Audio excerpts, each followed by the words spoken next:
भारत में मुगल साम्राज्य का इतिहास के संदर्भ में आज हम जहांगीर की चर्चा करेंगे। जहांगीर मुगल साम्राज्य में चौथे नंबर पे आते हैं। इनसे पहले बाबर, हुमायूं, अकबर और अकबर के बाद जहांगीर 1605 ईस्वी में गद्दी पर बैठा था और 1627 ईस्वी तक इसने राज्य किया। तो इस प्रकार 1605 से लेकर 1627 इनका कार्यकाल हुआ। अब हम इस वीडियो में जहांगीर के बारे में विस्तार से चर्चा करेंगे। जहांगीर का शासनकाल कला, संस्कृति, न्याय और प्रशासनिक नीतियों के लिए प्रसिद्ध रहा है। वे अपने पिता अकबर की नीतियों को जारी रखते हुए मुगल सत्ता को और अधिक संगठित करने में सफल रहा। साम्राज्य से संबंधित कई और वीडियो बना रखे हैं जो प्लेलिस्ट में उपलब्ध है, जिससे आप मुगल साम्राज्य की विस्तृत जानकारी को प्राप्त कर सकते। वीडियो शुरू करने से पहले आपसे निवेदन है कि यह वीडियो अगर आपको पसंद आता है तो आप अपनी सहमति जरूर जताएं, इसे लाइक और शेयर करें। साथ ही आप पहली बार इस चैनल पर आए हैं तो जरूर इसे सब्सक्राइब करें। आइए अब हम मुख्य विषय की ओर बढ़ते हैं। जहांगीर का जन्म और प्रारंभिक जीवन।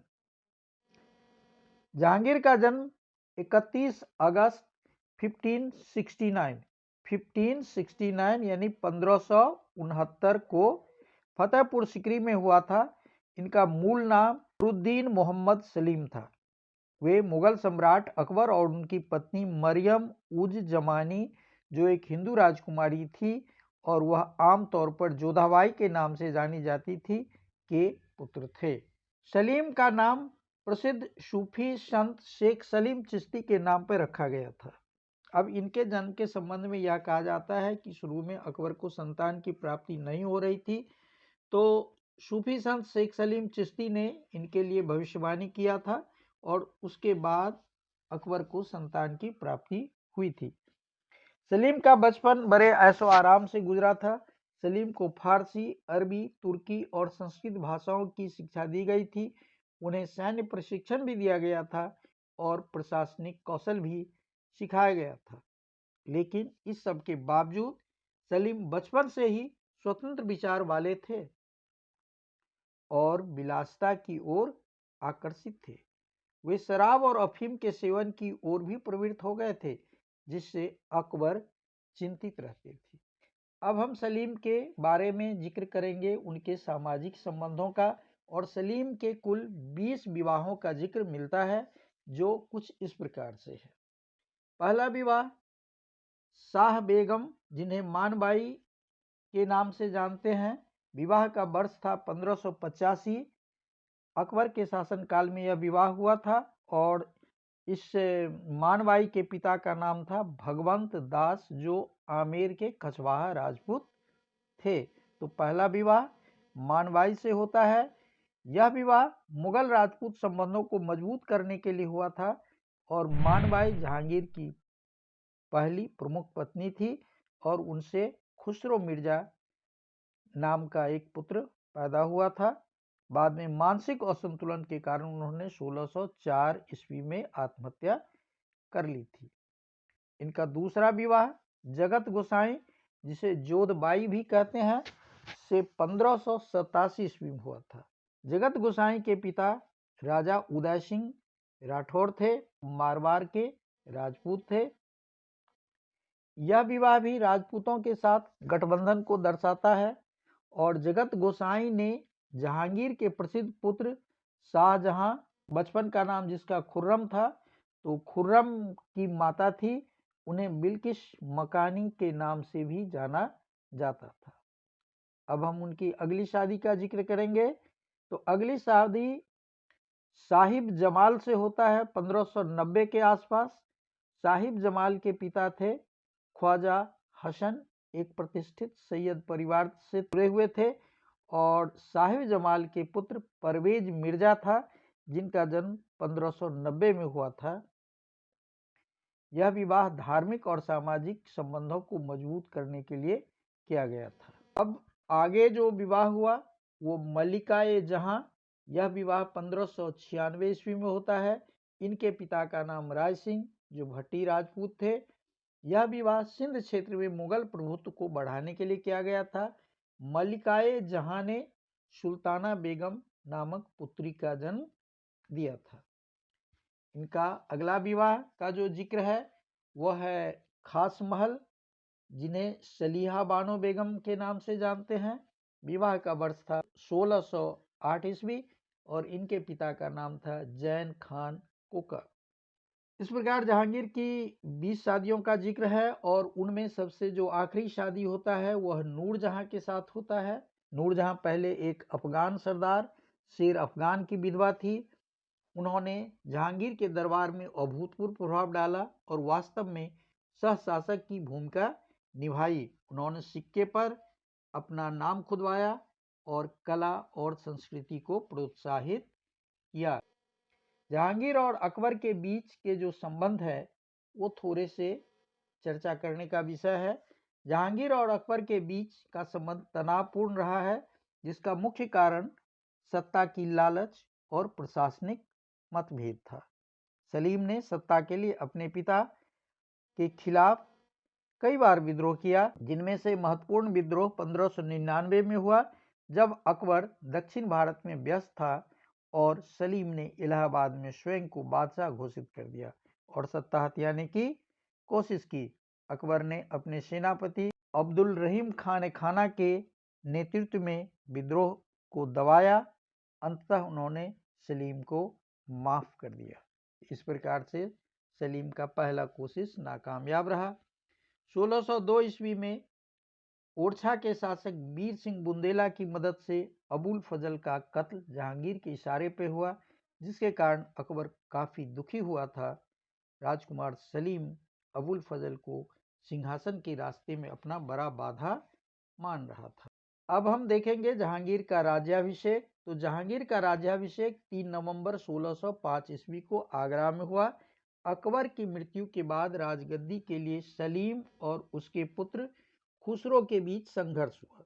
यहाँ समझने की बात यह है कि खुसरो ने जब विद्रोह किया तो वे गुरु अर्जुन देव के संरक्षण में चला गया था। गुरु अर्जुन देव ने उन्हें आशीर्वाद दिया और समर्थन दिया। इस बात से नाराज होकर जहांगीर ने गुरु अर्जुन देव को भारी यातना दी और जिससे गुरु अर्जुन देव की मृत्यु हो गई और इस प्रकार सिख और मुगलों के बीच का संबंध खटास होना शुरू हो गया। सिंहासन पर बैठने के बाद सलीम ने जहांगीर की उपाधि धारण किया, जिसका अर्थ है दुनिया का विजेता। जहांगीर शब्द का अर्थ होता है दुनिया का विजेता। जहांगीर ने सिंहासन पर बैठने के बाद 12 घोषणाएं दस्तूर उल अमल जारी की थी। यानी जैसे उन्होंने गद्दी पर बैठा तो उसने 12 घोषणाएं की, जिसका उद्देश्य था प्रशासनिक सुधार, न्याय सुनिश्चित करना और जनता के हितों की रक्षा करना था। ये घोषणाएं उनके शासन की नींव रखने और अकबर की नीतियों को आगे बढ़ाने के लिए महत्वपूर्ण थी। इस घोषणा को कहा गया था दस्तूर उल अमल। जहांगीर की प्रमुख जो 12 घोषणाएं थी वो कुछ इस प्रकार से है। संपत्ति की जब्ती पर रोक, यानी बिना कानूनी कारण के किसी की संपत्ति जब्त नहीं की जाएगी। दूसरा, अवैध करों का उन्मूलन, यानी स्थानीय अधिकारियों द्वारा लगाए गए गैर कानूनी कर पर प्रतिबंध था। बेगार प्रथा पर रोक, यानी मजदूरों और किसानों से बिना मजदूरी के काम लेने पर पाबंदी। मद्यपान और नशीले पदार्थों पर नियंत्रण, शराब और अन्य नशीले पदार्थों की बिक्री भी सीमित करना था। हालांकि जहांगीर खुद बहुत बड़ा पियक्कड़ था। पशुवध पर प्रतिबंध, हिंदुओं और जैनियों की धार्मिक भावनाओं का सम्मान करते हुए कुछ दिनों जैसे रविवार और हिंदू त्योहारों पर पशुवध वर्जित था। न्याय की जंजीर, जिसे जंजीर ए अदल कहा गया, आगरा के किले में एक सोने की जंजीर लगवाई गई थी ताकि कोई भी व्यक्ति सीधे बादशाह से न्याय की मांग कर सके। जनता के प्रति उदारता, सामंतों और अधिकारियों के द्वारा जनता के साथ न्यायपूर्ण व्यवहार करने का आदेश। व्यापारियों की सुरक्षा, जबरन माल छीनने या उन पर अत्याचार करने वालों को सख्त सजा, यात्रियों और सड़कों की सुरक्षा, डाकुओं और लुटेरों से राहगीरों को बचाने के लिए भी कड़े प्रबंध किए गए थे। भू राजस्व प्रणाली में भी सुधार किया गया था। किसानों से अत्यधिक लगान न वसूलने के निर्देश थे और उत्तराधिकार का नियम, मृत्यु के बाद संपत्ति के वितरण में पारदर्शिता सुनिश्चित करना और अंत में क्रूर दंड पर प्रतिबंध और मानवीय सजाएं जैसे नाक कान काटना आदि पर रोक लगाई गई थी। जहांगीर की ये घोषणाएं मुगल शासन के कानून के शासन और नैतिक प्रशासन को दर्शाता है। आगे हम यह देखेंगे कि नूरजहां और मुगल दरबार पर उनका क्या प्रभाव था। जहांगीर की प्रमुख पत्नी मेहरुनिसा, जिन्हें नूरजहां कहा गया है, नूरजहां का प्रभाव इतना बढ़ गया कि उन्होंने कई राजनीतिक और प्रशासनिक निर्णय स्वयं लिए।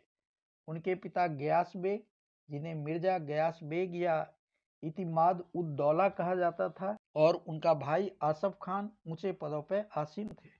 जहांगीर ने नूरजहां के सम्मान में नूरजहां बेगम की उपाधि दी और उनके नाम के सिक्के भी जारी किए। एक प्रमुख विद्रोह का जिक्र आता है महावत खान का विद्रोह, जो 1626 ईस्वी में हुआ था। महावत खान, जो एक वरिष्ठ मुगल सैनिक था, ने जहांगीर और नूरजहां के प्रभाव को खत्म करने के लिए विद्रोह किया। हालांकि नूरजहां की चतुराई से यह विद्रोह असफल हो गया था।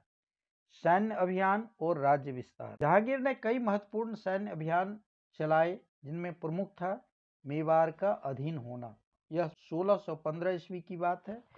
राणा अमर सिंह ने अकबर के बाद भी मुगलों के खिलाफ संघर्ष को जारी रखा था, लेकिन 1615 ईस्वी में राजा अमर सिंह ने मुगल की अधीनता को स्वीकार किया और मेवाड़ के साथ संधि कर लिया और इस प्रकार से मुगल साम्राज्य का वह हिस्सा बन गया। यह संधि दोनों के लिए सम्मानजनक था और दोनों ने इसे सहर्ष स्वीकार कर लिया। दूसरा महत्वपूर्ण अभियान था कांगड़ा का किला, जो 1620 ईस्वी में मुगलों ने कांगड़ा का किला फतह किया, जो कि एक सामरिक दृष्टिकोण से महत्वपूर्ण किला था। अहमदनगर का संघर्ष। जहांगीर के शासनकाल में दक्षिण भारत में अहमदनगर के निजाम शाही शासकों के खिलाफ संघर्ष चलता रहा। मलिक अंबर ने जहांगीर की सेना को कई बार चुनौती दी, लेकिन अंत में वह पराजित हो गया और इस प्रकार से यह एक बहुत ही सफल अभियान था। कंधार का अभियान, जिसे अकबर ने 1595 ईस्वी में फारसियों से छीन लिया था, 1622 ईस्वी में शाह अब्बास के अधीन फारसियों के नियंत्रण में पुनः आ गया। शहर को पुनः प्राप्त करने की जहांगीर की इच्छा के बावजूद उनके प्रयासों में उसके बेटे राजकुमार खुर्रम के विद्रोह के कारण बाधा उत्पन्न हुई, जिसने अभियान से ध्यान और संसाधन को हटा दिया। अब हम इनकी न्याय व्यवस्था की चर्चा करेंगे। जंजीर-ए-अदालत या जंजीर-ए-अदल। जहांगीर ने अपने महल के बाहर एक स्वर्ण जंजीर लगवाई, जिससे कोई भी व्यक्ति न्याय के लिए सीधे सम्राट तक अपनी बात पहुंचा सकता था। उन्होंने अपने पिता अकबर की नीतियों को जारी रखा और प्रशासन को मजबूत किया। तुजुके जहांगीरी या जहांगीर की आत्मकथा है, जिसमें उन्होंने अपने शासनकाल के बारे में विस्तार से लिखा है। जहांगीर का सबसे बड़ा योगदान चित्रकला के क्षेत्र में माना जाता है। जहांगीर चित्रकला के संरक्षक थे और उनके शासनकाल में जहांगीरी शैली विकसित हुई।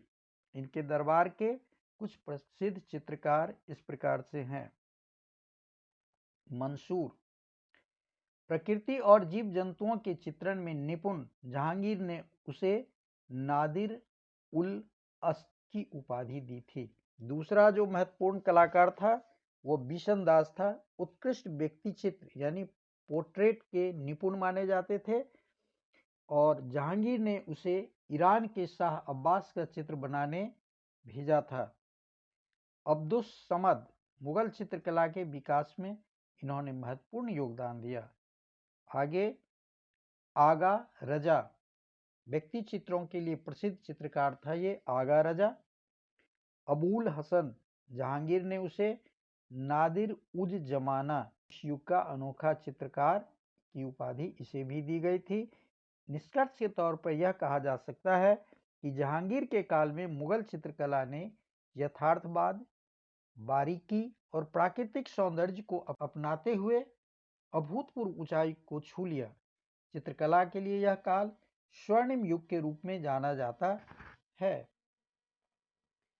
अब हम जहांगीर के स्थापत्य कला का जिक्र भी करेंगे। तो जहांगीर के शासन काल में स्थापत्य कला ने भी महत्वपूर्ण रूप से विकास किया।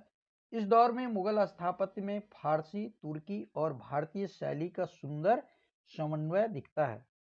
लाल बलुआ पत्थर और संगमरमर का व्यापक प्रयोग हुआ।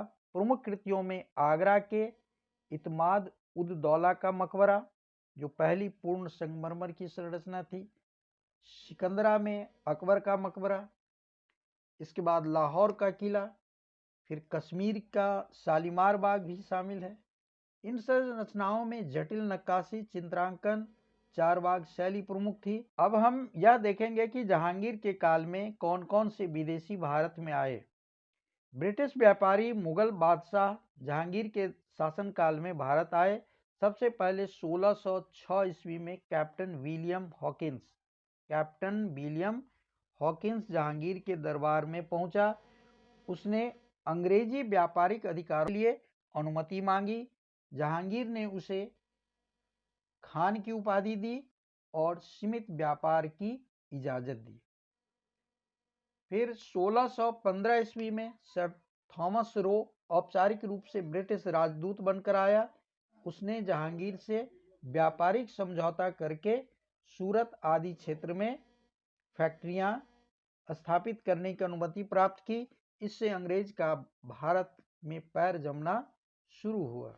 उस समय मुगल साम्राज्य शक्तिशाली था। इस अंग्रेजों ने केवल व्यापार पर ध्यान दिया, लेकिन यही शुरुआत आगे चलकर ब्रिटिश औपनिवेशिक शासन का कारण बना। जहांगीर की मृत्यु 28 अक्टूबर 1627 को कश्मीर से लौटते समय हो गई और उन्हें लाहौर में दफनाया गया। उनके पुत्र खुर्रम शाहजहां ने सत्ता प्राप्त की और मुगल साम्राज्य को नई ऊंचाई पर पहुंचाया। इस प्रकार हम निष्कर्ष के तौर पर कह सकते हैं कि जहांगीर का शासनकाल कला, संस्कृति और न्याय, प्रशासनिक सुधार आदि के लिए जाना जाता है। यह